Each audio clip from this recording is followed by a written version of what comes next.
الذین آمنوا لا تدخلوا بیوت النبی الا ان یؤذن لکم الی طعام غیر ناظرین اناہ صدق اللہ العظیم۔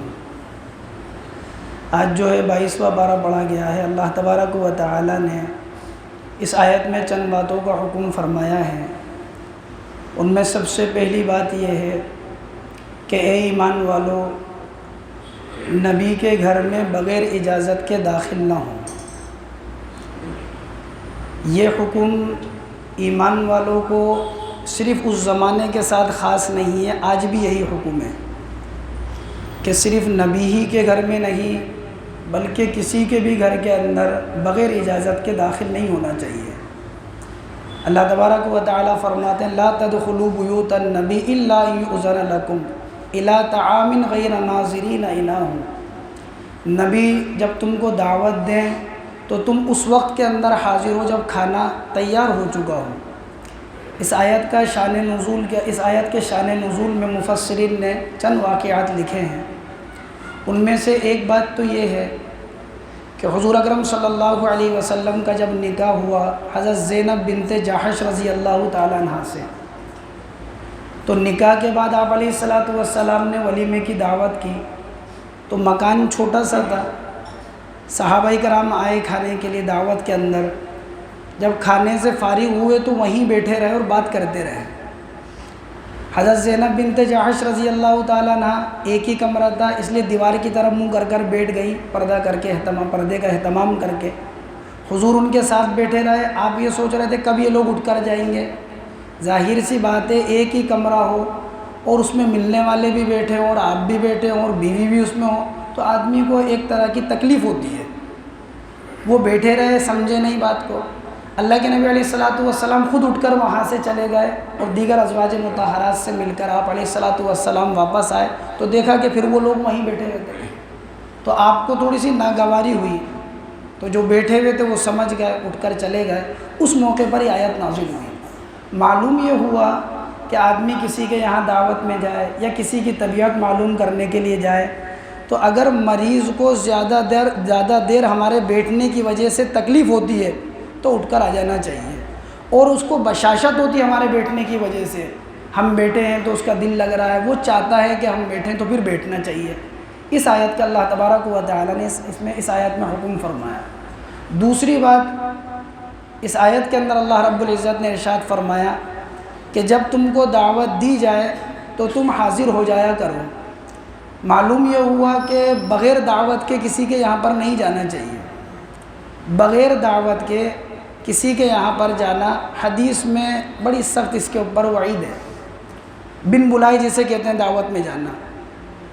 حدیث کے اندر آتا ہے کہ جو آدمی بغیر دعوت کے کسی کے یہاں پر جاتا ہے تو یہ چوروں کی طرح جاتا ہے اور ڈاکوؤں کی طرح نکلتا ہے۔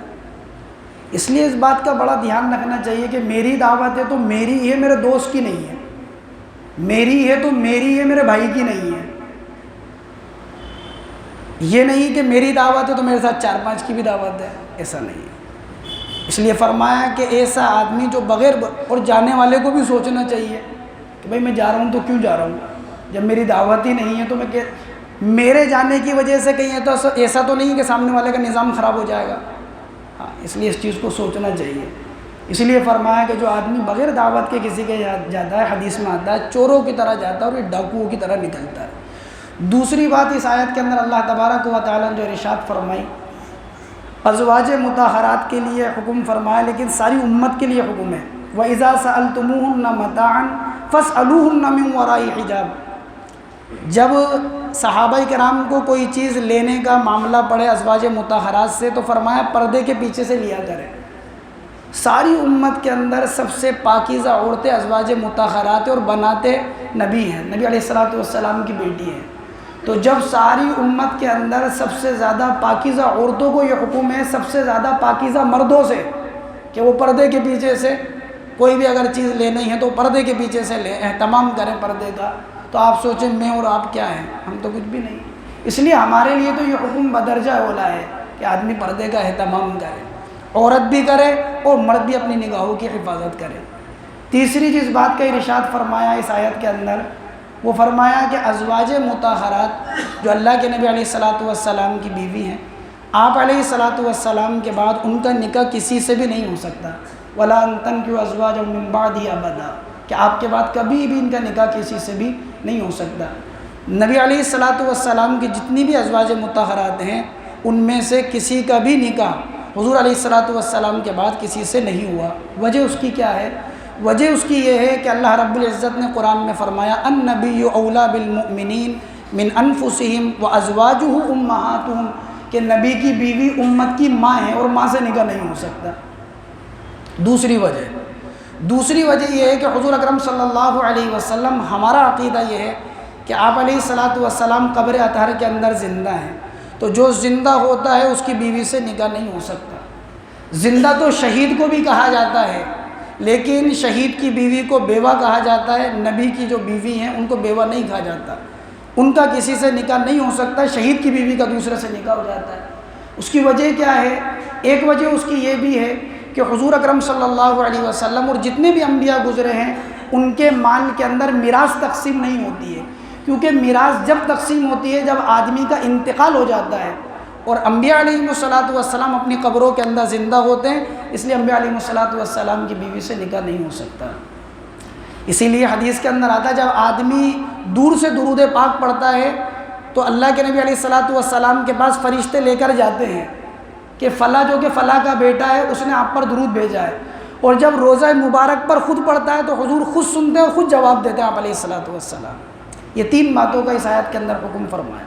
دوسری بات، اللہ تبارک و تعالی نے اسی سپارے کے اندر اللہ کے نبی علیہ الصلاۃ والسلام کی 5 صفات ذکر کی ہیں ایک ہی آیت میں. یا ایھا النبی انا ارسلناک شاہدا ومبشرا ونذیرا وداعیا الی اللہ باذنہ وسراجا منیرا. اے نبی جی، اللہ تبارک و تعالی نے آپ کو شاہد بنا کر بھیجا ہے. شاہد مطلب گواہ بنا کر بھیجا ہے. قیامت کے دن امتیں آئیں گی، نوح علیہ الصلاۃ والسلام کی امت آئے گی. اللہ تبارک و تعالیٰ پوچھیں گے کہ کیا نوح تم نے ان تک دین کی دعوت کو پہنچا دیا تھا؟ نوح علیہ السلام کہیں گے میں نے دین کی دعوت کو پہنچا دیا تھا. تو وہ قوم کہے گی کہ انہوں نے دعوت کو نہیں پہنچایا. نوح علیہ السلام سے پوچھا جائے گا کہ تمہارے پاس اس کا گواہ کون ہے؟ تو وہ کہیں گے امت محمدیہ ہمارے اوپر گواہ ہے کہ میں نے دعوت کو پہنچا دیا.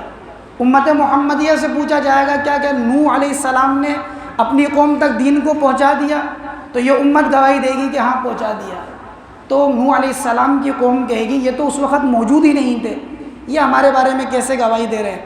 تو امت محمدیہ کہے گی کہ ہمارے نبی نے ہمیں بتایا ہے. حضور اکرم صلی اللہ علیہ وسلم گواہی دیں گے کہ ہاں میں نے ان کو بتایا ہے اور نوح علیہ الصلاۃ والسلام نے ان کی قوم کو دعوت پہنچا دی. اللہ اسی کا تذکرہ کرتے ہیں یا ایھا النبی انا ارسلناک شاہدا، اے نبی ہم نے آپ کو شاہد یعنی گواہ بنا کر بھیجا. بعض مفسرین نے اس کی تفسیر یہ بھی کی ہے اللہ کے نبی علیہ الصلاۃ والسلام کے قبر اطہر پر آپ کے سامنے ساری امتیوں کے اعمال پیش کیے جاتے ہیں. بعض روایتوں سے پتہ لگتا ہے روزانہ پیش کیے جاتے ہیں اور بعض سے پتہ لگتا ہے ہفتے میں 1 مرتبہ پیش کیے جاتے ہیں. تو اللہ کے نبی علیہ الصلاۃ والسلام کو گواہ بنائیں گے، اس بات پر گواہ ہوں گے کہ میری امتیوں کے اچھے اور برے اعمال کے اوپر گواہ ہوں گے. اس لیے فرمایا یا ایھا النبی انا ارسلناک شاہدا. دوسری صفت وہ مبشرہ، اے نبی جی ہم نے آپ کو بشارت دینے والا بنایا ہے، یعنی امت کو بشارت دیتے ہیں، جنت کے وعدے بتاتے ہیں، اللہ سے قرب کے وعدے بتاتے ہیں، آخرت میں ان کو کیا جزا ملے گی وہ بتاتے ہیں. وہ مبشرہ ہم نے بشارت دینے والا بنایا ہے، وہ نذیرہ اور ہم نے ڈرانے والا بنایا ہے، یعنی وعیدیں بتاتے ہیں. اگر انسان نے عمل کے ساتھ ایمان کے ساتھ زندگی نہیں گزاری تو اس کے ساتھ کیا معاملہ ہوگا، قبر میں کیا معاملہ ہوگا، میدان محشر میں کیا معاملہ ہوگا، جہنم میں کیا ہوگا. ہم نے آپ کو ڈرانے والا بنایا ہے. چوتھی صفت، بڑی اہم صفت آپ علیہ الصلاۃ والسلام کی ذکر کی گئی، وداعیا الی اللہ باذنہ، اور ہم نے آپ کو داعی الی اللہ بنا کر بھیجا ہے، اللہ کی طرف دعوت دینے والا بنا کر بھیجا ہے. حضور اکرم صلی اللہ علیہ وسلم نے صفا پہاڑی کے اوپر کھڑے ہو کر جب آپ علیہ الصلاۃ والسلام کی عمر مبارک 40 سال تھی، آپ نے خطبہ دیا تھا لقد لبثت فیکم عمرا هل وجدتمونی صادقا ام کاذبا. مکہ والو تمہارے درمیان میں 40 سال سے رہ رہا ہوں، بتاؤ میں سچا ہوں کہ اس کے علاوہ ہوں.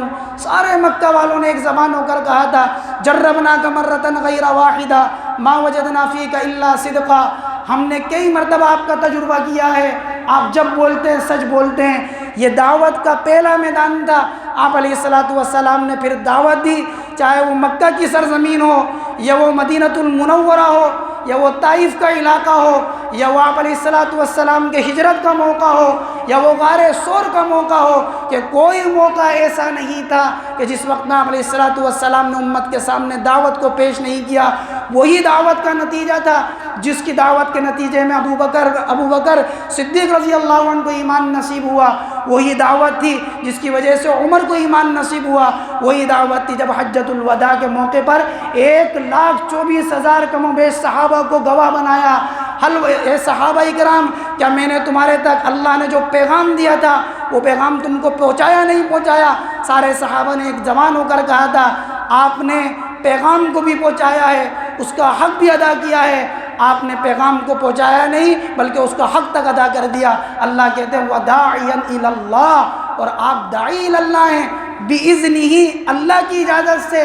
معلوم ہوا کہ دعوت ایسا کام ہے جب تک اللہ کی مدد نہیں ہوگی وہ کام ہو نہیں سکتا، اس لیے بِإِذْنِهِ کہا۔ وَسِرَاجًا مُنِيرًا، محمد صلی اللہ علیہ وسلم، ہم نے آپ کو روشن چراغ بنایا ہے، روشن چراغ بنایا ہے۔